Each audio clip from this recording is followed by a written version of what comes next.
As my husband spoke those words and busied himself with packing, the weight of his impending absence settled heavily upon me. I knew soon I'd be consumed with caring for the baby, leaving little room for me to return home anytime soon. His casual tone belied the gravity of his departure, urging me not to miss him too much. Standing there, silently observing his actions, I couldn't shake the feeling of abandonment creeping over me. He seemed oblivious to my emotions, his laughter and carefree demeanor contrasting sharply with my own turmoil. Even as he jovially inquired about our son's baby bottle, his thoughts were elsewhere, on the child he'd fathered with another woman, not ours. My name is Linda, a 42-year-old caregiver, juggling part-time work and aspirations of becoming a certified nursing assistant.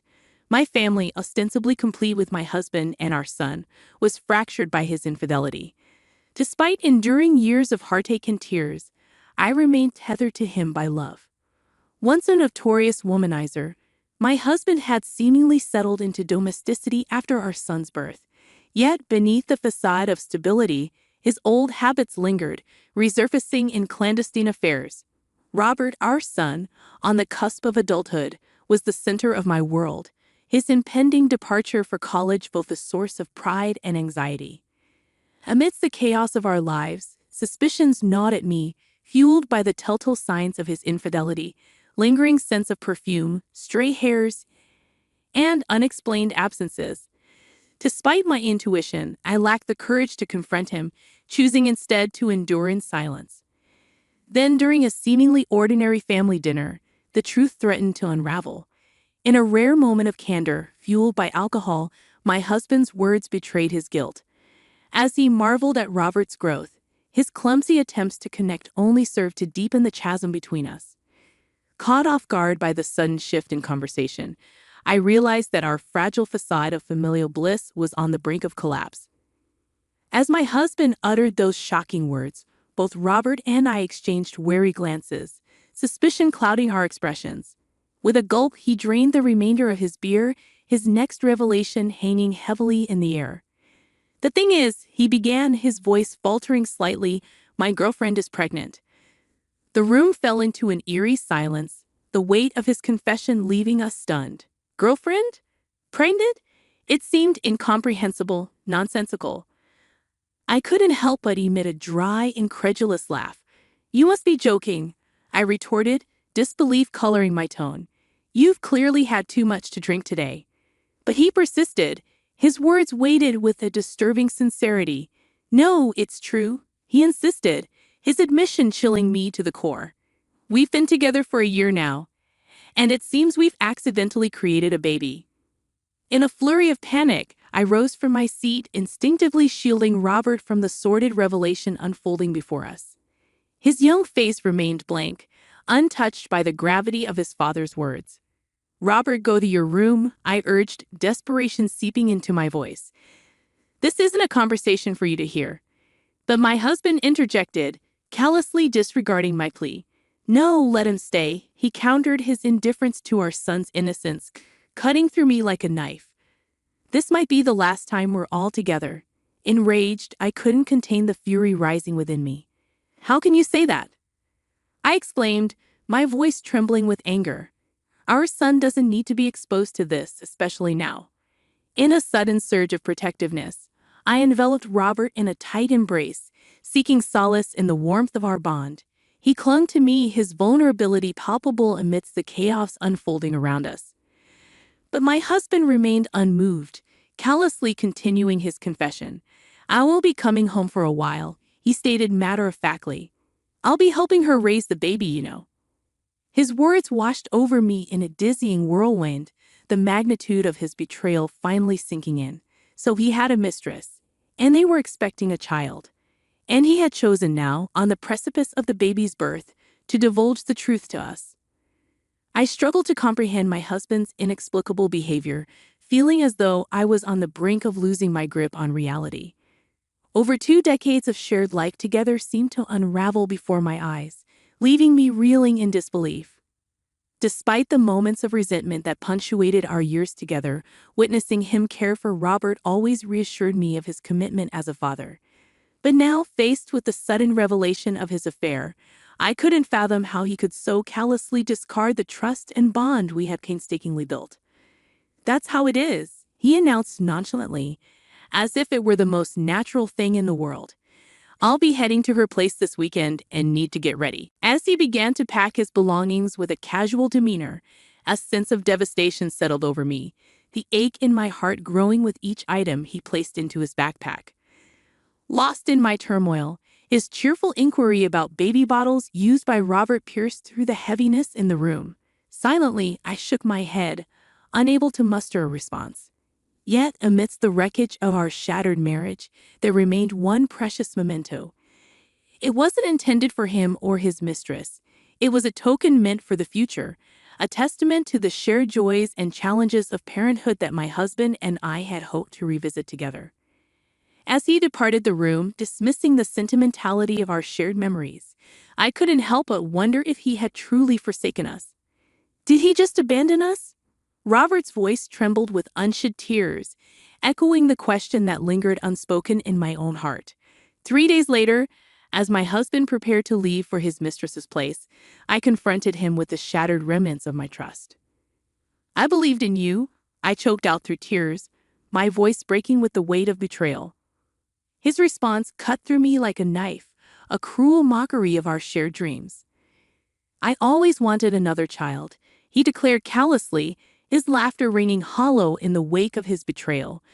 "But you were always too busy, weren't you? We grew older, and I knew we couldn't have another one." As he callously dismissed our shared pain, Robert's glare burned with unspoken fury, a silent witness to his father's betrayal. With a heavy heart, he offered me solace, his gentle touch of balm for the wounds inflicted by the man who had once been our anchor. "What's with that look?" My husband's dismissive words hung in the air, leaving a bitter taste of abandonment in their wake. "By the time I come back, I won't be around anymore. Are you okay with that?" My husband's words cut through the air with callous indifference, leaving a bitter taste of abandonment in their wake. With a resigned nod, I replied, "Sure, you're an adult now, right? You've lost your childlike charm and you're not as cute anymore. I've heard my girlfriend's baby is a girl, so I might like her even more than you." Robert's reaction was swift as he lunged at his father, his frustration and hurt boiling over. For a moment, my husband flinched, but then he met Robert's glare with a cold indifference. "Ah, she's so young and cute, unlike you guys," he retorted dismissively. "I'm really looking forward to our future together." The truth hung heavy in the air as Robert spoke up, his voice laced with resentment. "Yeah, I get it now. You're the worst dad. At least now both Mom and I can make up our minds. We know what to do." Joining Robert's side, I added my voice to his defiance. "You should know that there will be no home for you to return to anymore." My husband, visibly annoyed, shook off Robert's grip and departed without so much as a goodbye, leaving behind a void where our family once stood united. But we refused to remain passive in the face of his betrayal. Already we had begun to strategize, laying the groundwork for our next steps. About 2 weeks later, my husband called, his laughter grating against my frayed nerves as he spoke of the smoothness of raising their daughter. He even had the audacity to send a photo of the mistress cradling the child, igniting a simmering rage within me. Unbeknownst to him, his careless actions had unwittingly provided us with the evidence we needed to move forward. I saved the photo and commenced recording the conversation, marveling at my husband's astonishing lack of foresight.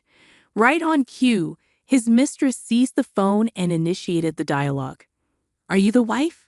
she inquired, her tone betraying a hint of smugness. "I'm sorry I've taken your husband all for myself, but it can't be helped since we have a child together now, right?" I couldn't help but scoff at her audacity, masking my disbelief with a disarming reply. "Lol, yes, raising a child can be tough. I'm so glad you're understanding. When I first heard about you from your husband, I just thought you were a weak person who couldn't do anything but cry. But that's not how you sound at all." As her words washed over me, a wave of realization dawned. So this was what my husband had been saying about me to his mistress. Once, such disparaging remarks would have wounded me deeply, but now they elicited nothing more than a fleeting indifference. The love I once harbored for my husband had long since dissipated. Summoning my resolve, I addressed her pointedly. You knew my husband was married with a child, and yet you still pursued him, right? Her response was laced with a thinly veiled excuse, attempting to shift the blame onto my husband's deceit. I didn't know at first, she protested. Your husband always removed his wedding ring when we met, so when he finally told me, I was surprised. But my feelings for him didn't change. We'll be together forever. Despite the infuriating nature of her words, I couldn't help but acknowledge the strategic advantage they presented. This conversation would serve as irrefutable evidence that the mistress was aware of my husband's marital status and had knowingly continued their illicit relationship. While her lack of remorse and cavalier attitude grated on my nerves, I knew that this calculated indifference would ultimately work in my favor. It would have been far more challenging to exact revenge if she had feigned contrition or expressed genuine remorse over the unplanned child. I bid them to do their best and ended the call, 2 years slipping by in the blink of an eye. Then, on that fateful day, the familiar number illuminated my phone screen, prompting a deep breath before I answered. Hey, how have you been? I'm coming home now, so make sure the house is clean, okay? His voice sounded casual, as if oblivious to the upheaval he'd caused. Didn't I tell you back then that there's no home for you to return to? What are you trying to prove?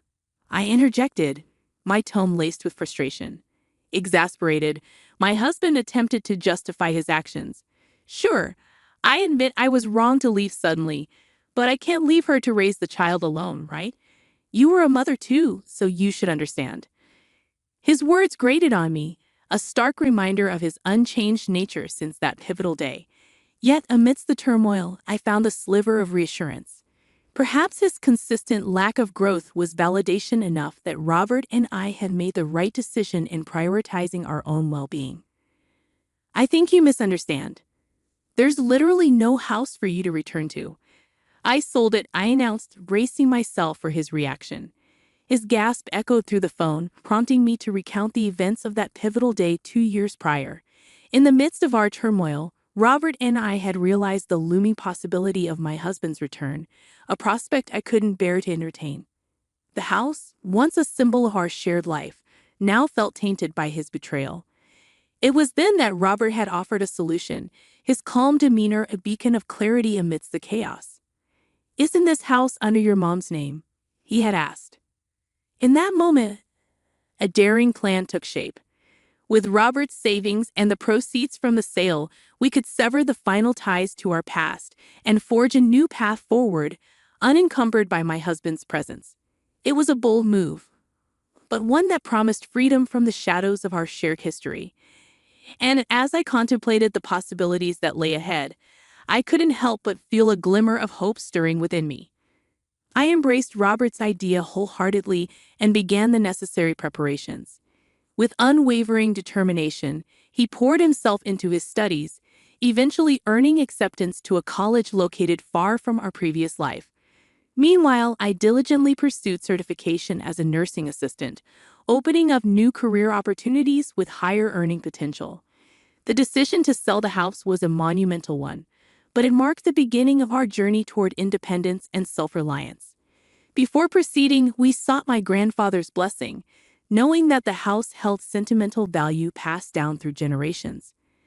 When I disclosed the situation with my husband to my grandfather, his reaction was one of unbridled fury. Yet, in his anger, he also offered his unwavering support, generously providing us with a portion of their savings to facilitate our fresh start. Moved to tears by my grandparents' kindness, we embarked on our new life, settling in the state where Robert's college awaited. As we adjusted to our new surroundings, I couldn't help but feel a sense of gratitude for the love and support that had propelled us forward. Yet, amidst the chaos of our transition, my husband remained oblivious to our whereabouts, having shown little interest in our lives during Robert's crucial exam period. You can't bluff me like that. His voice grew increasingly agitated, revealing his mounting panic. Unfazed, Robert calmly asserted our newfound independence. If you doubt us, you're welcome to come see for yourself. But for now, we're busy. Goodbye. As my husband's protests grew desperate, Robert seized the phone, his voice cutting through the tension with unwavering resolve. "Dad, you said it yourself. We don't need you anymore. We don't need a father who abandons us to be with his mistress." His words struck a chord, evoking a raw vulnerability in my husband that I had seldom seen. "Please wait," he pleaded, his voice tinged with desperation. "I know I messed up, but don't abandon me." I reclaimed the phone from Robert, steeling myself to deliver the final blow. "You may not agree to a divorce, but we're moving forward with the preparations anyway," I asserted, my voice firm with resolve. "And did you know that alimony payments for fathering a child with your mistress during our marriage can be almost double the usual amount? Better start preparing for that." Without waiting for my husband's response, I ended the call, rejecting his subsequent attempts to reach out. I had no desire for further stress. From now on, he would bear the financial burden of raising a child with his mistress, while supporting me with alimony payments. My husband had always been reliant on me, lacking real skills and showing little initiative in household chores. His absence left behind a trail of untended messes, a stark reminder of his dependence. I couldn't envision his relationship with his young lover lasting, given his track record of irresponsibility. Speaking my mind had lifted a weight off my chest, and I took a deep breath, feeling lighter despite my exhaustion. Robert's concern for me was evident, but I reassured him with a forced smile. "I'm fine," I assured him. "Let's go out and eat something you like today." His worry lingered, but he attempted to maintain a cheerful demeanor for my sake. I found his consideration endearing, his debate over dinner options melting away my worries. Despite the challenges we faced, I was determined to create new happy memories with my son in our unfamiliar surroundings. As I pondered our future, a sense of optimism washed over me. Robert's kindness and concern for me touched my heart, but I knew I needed to prepare him for a future of independence. Teaching him to cook would be a priority, ensuring he could fend for himself when the time came. With my husband out of the picture, I no longer felt lonely. As I envisioned our future together, a laugh bubbled up from within me, a sense of freedom and clarity washing over me. With him gone, I could now live the rest of my life with a clear conscience, unburdened by the weight of his presence.